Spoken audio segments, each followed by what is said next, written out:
Olá, meu quarto D! Tudo bem com vocês? Boa tarde! No outro vídeo eu dei bom dia. É porque eu tava empolgada, né? Que era sexta-feira, que todo mundo se empolga nas sextas-feiras para fazer as atividades e ficar sossegada, né? Mas hoje é segunda-feira, dia 17 de maio. É um dia também para a gente ficar bem animado. Tenho logo uma informação para vocês. Atenção! Dia 20, quarta-feira, é dia de entrega de atividades. Ah, professora, mas você não já entregou a atividade do mês de maio? Sim. Só que como a gente já tem atividade para o mês de maio todinho, a próxima entrega de atividades vai ser na metade de abril. Então será maio, junho. Será na metade de junho. Então, são atividades para o início do mês de junho, tá certo? É importante ir porque tem aquela folhinha com a página das atividades do livro e também as atividades que nós não usamos no livro, né? Como algumas de artes, educação física e ensino religioso, tá certo? Por isso que é importante ir. E também para aquelas pessoas que não têm acesso à internet todos os dias, para trazer a sua apostila de atividades para eu corrigir, tá certo? Vamos lá para a nossa aula de língua portuguesa, abrir a página 67 do livrinho de vocês, esta atividade aqui. Vamos iniciar falando sobre substantivos, sim, os simples e os compostos. Eu quero que vocês abram aí o livro de vocês e observem esta imagem aqui, ó, este quadrinho. Ó. Nós temos aqui, temos o nome ursa, em letras de azul, né? Vamos ler os de azul. Ursa, cidade, santuário e gato. Aí aqui nós temos em laranja outros nomes, né? Rovena, Teresina, Rancho dos Gnomos, Romeu. Então aqui, ó, é a ursa romena, cidade Teresina, santuário Rancho dos Gnomos e gato Romeu. Não é isso? Estão lembrando desses personagens? Sim, são personagens que a gente estudou, né? E lugares também de informações, de textos que a gente estudou esses dias, não foi? Vamos lá. Qual é a diferença dessas palavras para a outra? No quadrinho em que as palavras estão de azul, nós estamos falando de ursa, cidade, santuário e gato. Nós estamos falando de qualquer ursa, de qualquer cidade, de qualquer santuário e de qualquer gato, né? Mas as palavras que estão à direita, ou seja, aqui em letras laranjas, nós estamos identificando que ursa é essa, que é a ursa rovena, que cidade é essa, que é Teresina, que santuário é esse, Rancho dos Gnomos, e que gato é esse, o gato Romeu. Ou seja, as palavras que estão em azul são substantivos simples, ou seja, é um substantivo que é usado para todos os gêneros, para todo, por exemplo, quando eu falo ursa, eu estou falando de todas as ursas femininas que existem no mundo. Agora, quando eu falo ursa rovena, ou seja, essas palavras que estão em laranja são substantivos próprios, tá? Por quê? Eu estou falando apenas de uma única ursa, a ursa rovena. Pronto, na cidade, eu estou falando de uma única cidade, Teresina. Quando eu falo a palavra cidade, qualquer cidade pode vir à minha cabeça. Agora, quando eu falo Teresina, não, só vem na minha cabeça a cidade de Teresina. Então, são substantivos próprios, tá? Repetindo, substantivos comuns são substantivos, são palavras que nomeiam lugares, seres, de qualquer lugar, assim, generalizando, né? Por exemplo, cachorro. Se você tem um cachorrinho em casa, o seu cachorrinho tem um nome. Mas quando eu falo a palavra cachorro, eu tô falando de qualquer cachorro. Mas vamos supor que eu falo do cachorro totó. Eu tô falando só daquele cachorrinho totó. Estão entendendo, né? Aí, os substantivos que a gente generaliza, que fala, que não especifica, são substantivos simples. São substantivos comuns. Eu tô até trocando os substantivos, gente. São substantivos comuns. E os substantivos que a gente especifica uma determinada pessoa, um ser, um lugar, são substantivos próprios, tá? E todo substantivo próprio é escrito com a letra inicial maiúscula. Você, pronto, eu falo menino, menina. Tô falando de qualquer menino, de qualquer menina. Agora, quando eu falo Laura, Maria Vitória, Pedro Henrique, Arthur, quando eu falo cada palavrinha, então eu estou especificando cada pessoinha. Então, vocês não podem escrever o nome de vocês com a letra inicial minúscula. Tem que ser com a letra inicial maiúscula. Não importa onde você escreveu, em qualquer lugar.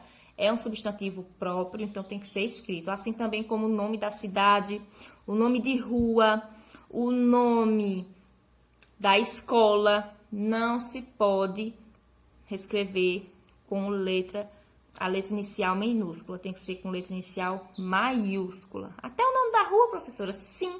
Quando eu falo Rua Bernardo Vieira, eu não tô falando de qualquer rua, eu tô falando da minha rua, do nome próprio da minha rua, que é Rua Bernardo Vieira. Então, eu não posso escrever com a letra inicial minúscula, tá certo?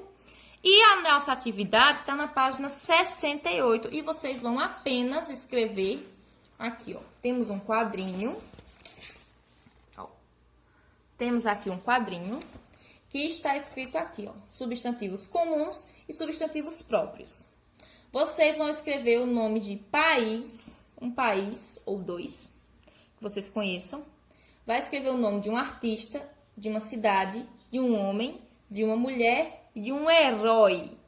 Pode ser o que vocês gostam, o que vocês conhecem, não tem problema. E lembrando que todas as palavrinhas que escrever desse outro lado do quadrinho tem que ser com a letra inicial maiúscula, tá certo? Vamos para a próxima atividade. É só isso aqui, de língua portuguesa, tá, gente? E vamos para a próxima atividade de matemática, que estamos na página 22 e 23. Organizando dados por faixa etária. É o nome do nosso assunto. Vai ser essas duas páginas hoje, tá certo? Ó, vamos começar.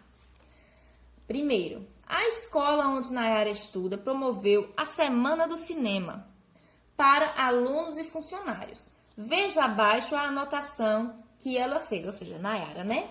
Ó, vejam que ela colocou. Aqui tem o nome do filme, porque é a semana de cinema, né? Aqui nós temos o nome do filme, temos as pessoas que assistiram e do lado temos a idade de cada pessoa, ou seja, ela organizou isso aqui por faixa etária, né? Escreveu por nome e idade, na verdade. Ela escreveu por nome e por idade. Aí, aqui embaixo, você vai responder. Na sua opinião, como Nayara organizou as anotações? Eu acabei de falar. Já respondi. Veja que a professora de Nayara comentou sobre essas anotações e responda a pergunta.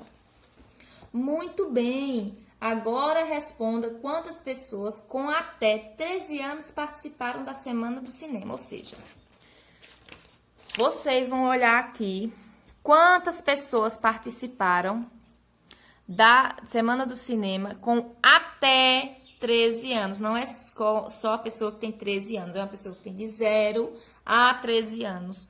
Quantas pessoas participaram da Semana do Cinema? Ou seja, ele não está especificando que filme, que dia, que nada.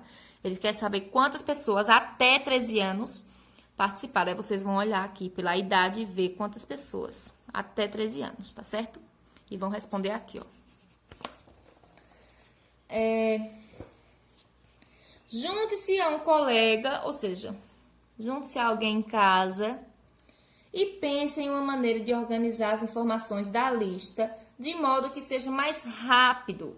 Ou seja, como que Nayara poderia organizar essa lista dela para a gente até identificar mais rápido com quantas pessoas até 13 anos assistiram esses filmes. Na segunda questão, já temos praticamente essa resposta. Vejam esse quadro. Observe abaixo a tabela que a professora sugeriu para organizar as anotações de Nayara. Olha só. A professora fez uma tabela tá? Colocou aqui o nome de cada filme. Estão vendo que ela colocou o nome de cada filme. E aqui colocou, ó, aqui tá dizendo que é filme, aqui esse nome. E aqui embaixo tá o grupo de idade. Ou seja, ela organizou por grupo de idade, ó. Até 13 anos, de 14 a 25 anos e com mais de 25 anos. E ela organizou também por filme, ó. Vamos supor, ó, As Aventuras de Alfa. Assistiram 4 pessoas até 13 anos, 5 pessoas de 14 a 25 anos e 4 pessoas com mais de 25 anos. Tá vendo? Ela organizou bem direitinho, bem mais organizado do que dessa maneira que Nayara fez, não é? Porque aqui dá para identificar bem rápido todas as respostas.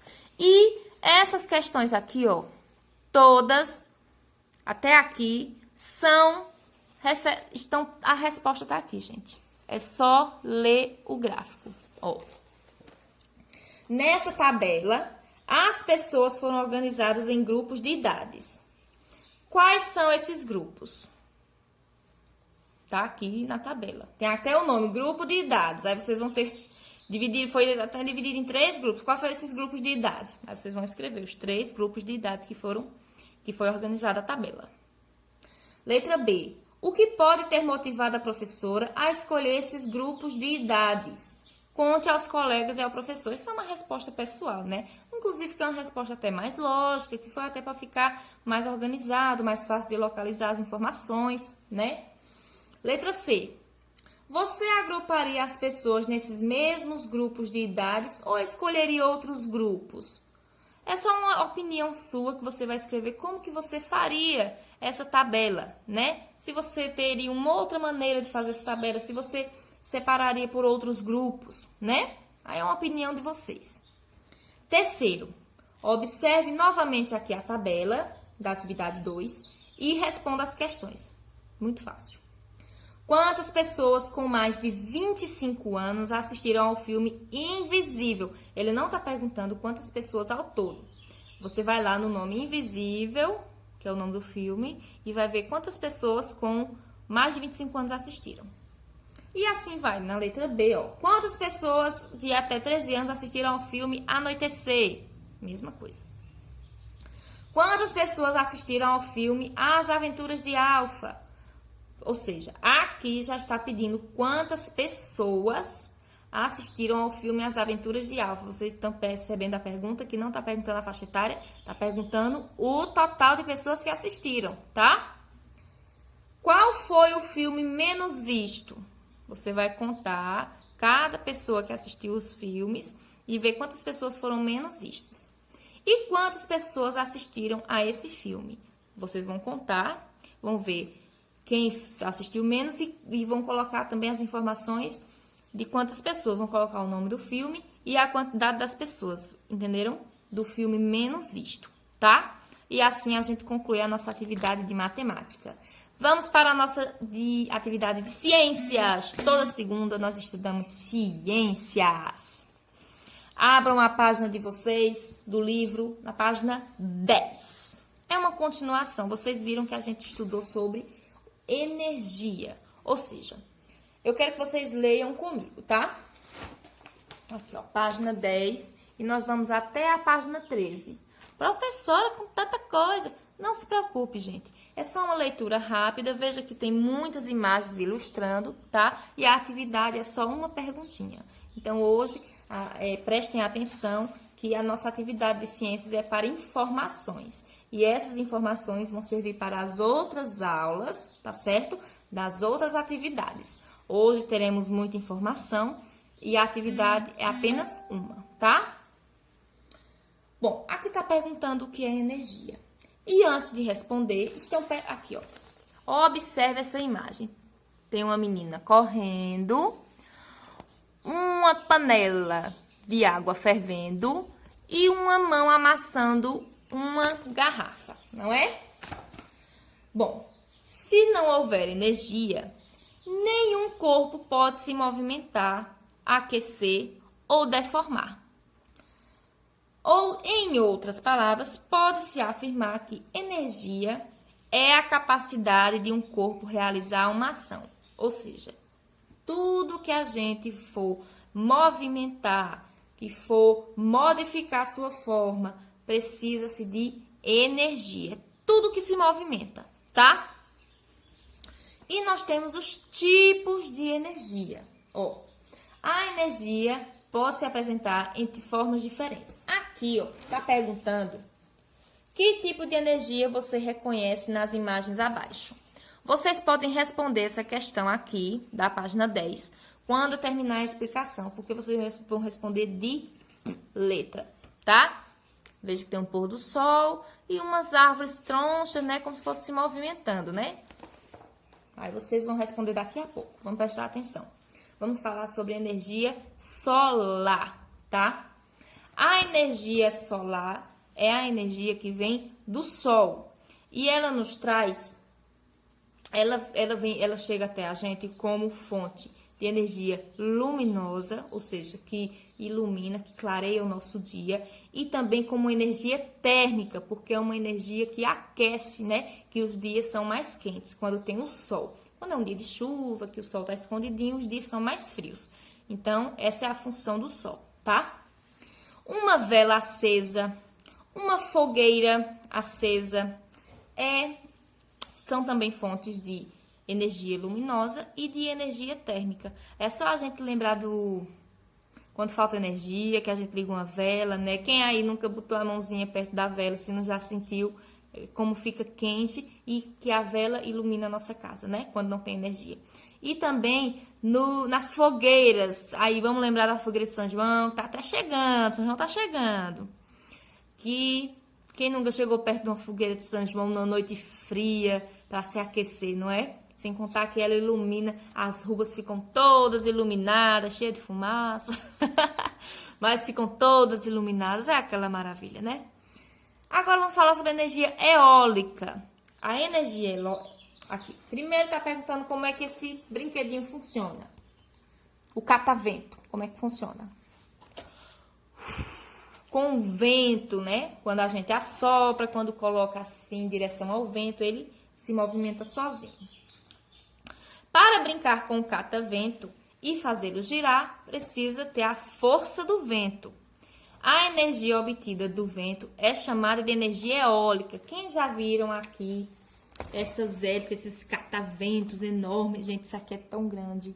É enorme, maior, tamanho de um prédio. É maior que os prédios que a gente tem aqui em Jupi. Né? Que a gente em Jupi só tem prédio aqui, até 2 andares. É bem maior, é muito grande. Isso aqui, ó.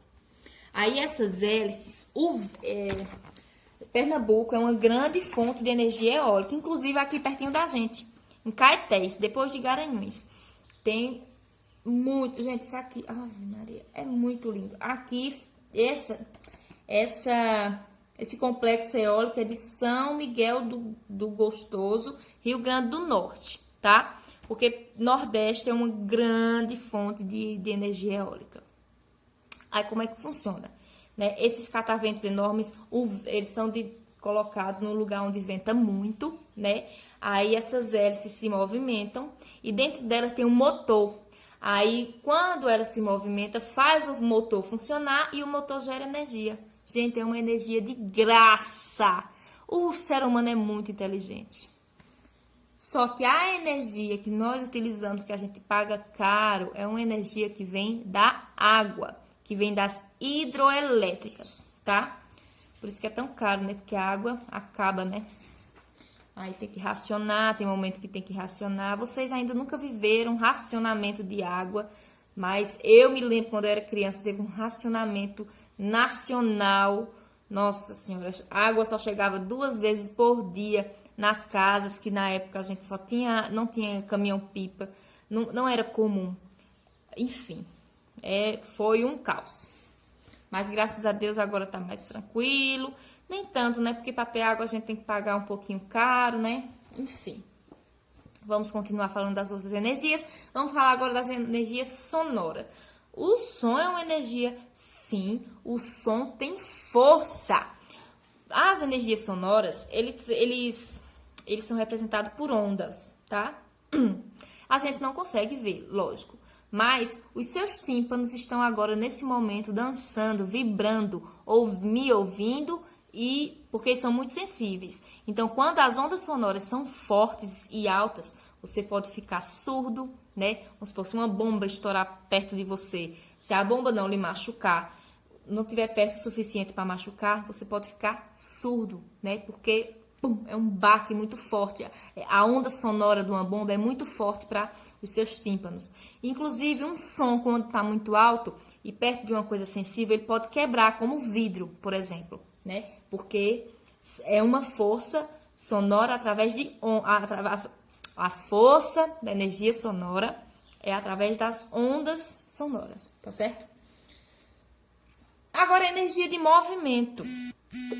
A energia de movimento está relacionada ao movimento de alguém ou de algo, né? Por exemplo, para a gente se movimentar, nós precisamos de energia, de forças. E a nossa força é retirada da energia dos alimentos, que também estamos aqui, ó, na página 13 já, que uma energia é ligada à outra, tá? A energia de movimento e a energia dos alimentos. Por quê? Para nos movimentarmos, nós precisamos retirar, a gente precisa ter energia. E para a gente retirar essa energia de algum lugar, a gente retira dos alimentos, tá? A gente também retira do repouso. Quando a gente dorme, a gente está recuperando nossas energias. E quando a gente se alimenta bem, com alimentos saudáveis, tá? Como verduras, legumes, sementes, como grãos, como feijão, arroz, milho, isso tudo são ricos em fontes de energia, tá? Temos aqui sobre a energia elétrica, que eu acabei de falar, né? Que ela é obtida por meio de diferentes fontes, como vento, que é energia eólica, como água, são as hidroelétricas, e como raios solares. A energia do sol também, nós temos energia solar, mas é uma energia também mais cara de se instalar. Porém, uma energia barata, porque é uma energia praticamente que vem de graça, né? Mas para instalar, colocar as placas de energia solares, só grandes empresas conseguem, ou pessoas muito ricas que conseguem esse tipo de energia, tá certo? Gente, todas essas informações que eu falei, nós temos da página 10 até a página 13. E a atividade aqui é só fazer 2 desenhos.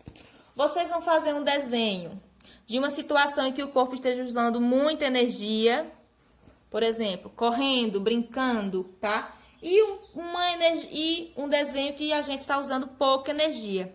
Por exemplo, quando tá lendo, quando tá movimentando alguma coisa, tá certo? Quando a gente tá bebendo água, pode ser esses desenhos. E concluímos nossa aula de hoje. Deixa eu terminar para o vídeo não ficar muito longo, muito cansativo, é porque hoje teve muitas informações. Mas as atividades são pouquinhas, né? Espero que tenham entendido e até a próxima aula amanhã, se Deus quiser. Beijo, tchau, tchau.